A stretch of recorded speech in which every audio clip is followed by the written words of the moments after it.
I had a kind of a demoralizing thought. I was out milking the cow today, and I had a demoralizing thought. Like, what if we were just beholden to like nervous, because the housewives are pretty bad.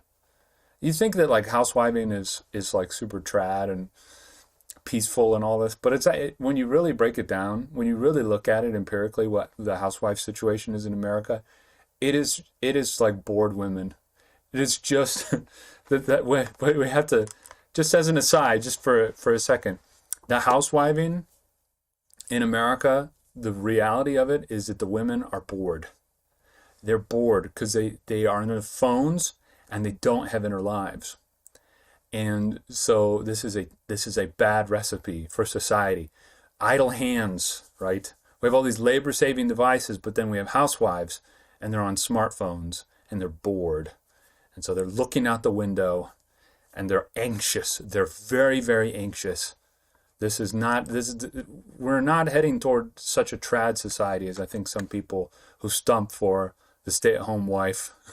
And not that I support the other way, which is putting women in the workforce and doubling the tax livestock for the owners, for the central bankers.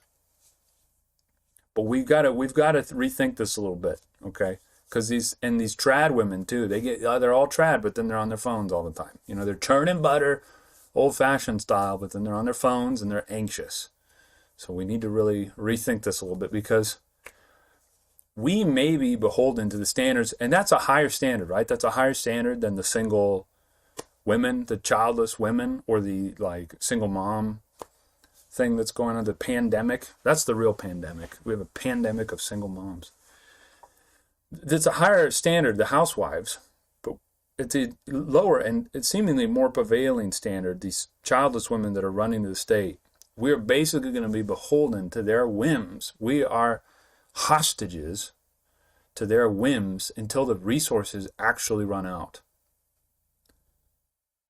I'm hoping that the peak oil theory is actually true. I am hoping that the energy cliff theory is actually true, because it would hasten this bored housewife thing, and then the childless women, the single childless women that call the cops on everything. It will hasten the demise of this phenomena. So let there be an energy cliff. Let the energy cliff be soon. Let the kilowatt hours go up to like Hawaii levels, current Hawaii. Let everybody across the United States pay Hawaii levels of energy prices, so that everything goes bankrupt, and then we have to rethink how honest we are with each other. We rethink and we actually have to have complex contracts with one another that are well thought out with lots of contingencies beforehand. Let this happen, because the way it is, the standards are so low, the cognition is so low,